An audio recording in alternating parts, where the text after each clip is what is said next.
വടക്കുന്നാഥ ക്ഷേത്രത്തിൽ നിന്ന് സ്മിത ഹരിദാസും കൃഷ്ണ ചെറിയാനും മണ്ഡലം ചുറ്റി നമുക്കൊപ്പം ചേരുന്നു. അപ്പോൾ നമ്മുടെ പ്രിയപ്പെട്ട പ്രേക്ഷകരെ, തൃശ്ശൂർ നിയോജക മണ്ഡലത്തിലാണ് നമ്മൾ ഇത്തവണ വന്നിരിക്കുന്നത്. മഹിളാ മണികൾ ഞങ്ങൾ ഇറങ്ങിയിരിക്കുകയാണ്. അപ്പം വടക്കുന്നാഥൻ ഇല്ലാതെ തൃശ്ശൂരിനെ കുറിച്ച് നമുക്ക് ചിന്തിക്കാൻ പറ്റില്ല. അപ്പം വടക്കുന്നാഥൻ്റെ നടയിൽ നിന്ന് തന്നെ ഇന്ന് പ്രഭാതത്തിൽ ഞങ്ങൾ തുടങ്ങുകയാണ്, ഞാനും ക്രിസ്റ്റീനയും. അപ്പോൾ വളരെ ചൂടേറിയ വാശിയേറിയ പോരാട്ടം നടക്കുന്ന ഒരു മണ്ഡലമാണ് ഇത്തവണ തൃശ്ശൂർ എന്നാണ് പൊതുവെയുള്ള ഒരു വിലയിരുത്തൽ. പൂരങ്ങളുടെ പൂരമായ തൃശ്ശൂർ പൂരത്തിന്റെ നാട്ടിൽ തൃശ്ശൂർ പൂരത്തിന് മുമ്പുള്ള ഒരു സാമ്പിൾ പൂരമായിട്ടാണ് ഇത്തവണത്തെ ഈ ജനാധിപത്യത്തിന്റെ ഉത്സവം അല്ലെങ്കിൽ വോട്ടുത്സവത്തെ നമ്മൾ കാണാൻ പോകുന്നത്. കഴിഞ്ഞ വർഷം നമുക്കറിയാം, കഴിഞ്ഞ വർഷം UDF സ്ഥാനാർത്ഥിയായി മത്സരിച്ച പത്മജ വേണുഗോപാൽ ഇത്തവണ NDAയുടെ സ്ഥാനാർത്ഥിയായി വരുന്നു. അപ്പോൾ കഴിഞ്ഞ വർഷം വോട്ട് ചോദിച്ചവരുണ്ട്, ഏത് പാർട്ടിക്ക് വേണ്ടി വോട്ട് ചോദിച്ചു. ഇത്തവണ അതിൽ നിന്നെല്ലാം മാറ്റം വരുന്നു.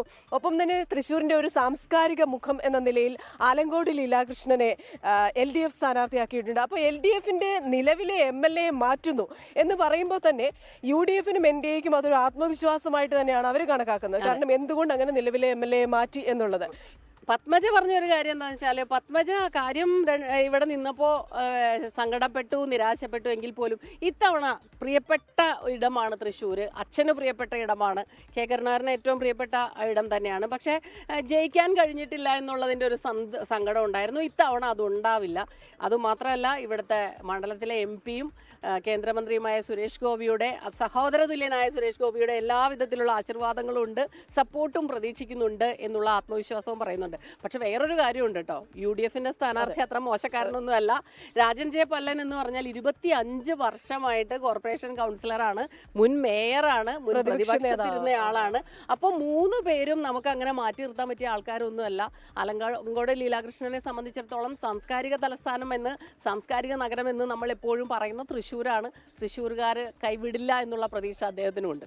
അപ്പോൾ തൃശ്ശൂർ അദ്ദേഹം ഇങ്ങനെ കൈവെള്ളയിൽ വെച്ചിരിക്കുന്ന, അതുപോലെ കൈവെള്ള പോലെ അറിയാം. അപ്പോൾ 3 സ്ഥാനാർത്ഥികളും തൃശ്ശൂരുമായിട്ട് അത്രയും അഭേദ്യമായി ബന്ധമുള്ളവരാണ്. അതുകൊണ്ട് തന്നെ ഇത്തവണ തെരഞ്ഞെടുപ്പ് പോര് കടുക്കും തൃശ്ശൂരിലെന്നാണ് നമ്മൾ മനസ്സിലാക്കുന്നത്. അപ്പോൾ ഈ വടക്കുന്നാഥന്റെ നടയിൽ നിന്നിട്ട് തൃശ്ശൂർ ആരെടുക്കും എന്നൊരു ചോദ്യം നമ്മൾ മുന്നോട്ട് വെക്കുകയാണ്. അപ്പോൾ തൃശ്ശൂർ ഞാനിങ്ങ് എടുക്കുവാന്ന് പറഞ്ഞ് 3 സ്ഥാനാർത്ഥികൾ വരുന്നു. ഇനി ആരെങ്കിലും ഒക്കെ ഉണ്ടോ എന്ന് നമുക്കറിയില്ല. അപ്പോൾ അതാണ് ഇപ്പോഴത്തെ ഒരു തെരഞ്ഞെടുപ്പ് ചിത്രം, അല്ലേ? അപ്പോൾ ആ ചൂടിൽ തന്നെയാണ് നമ്മൾ ഇന്ന് തുടങ്ങിയിരിക്കുന്നത്.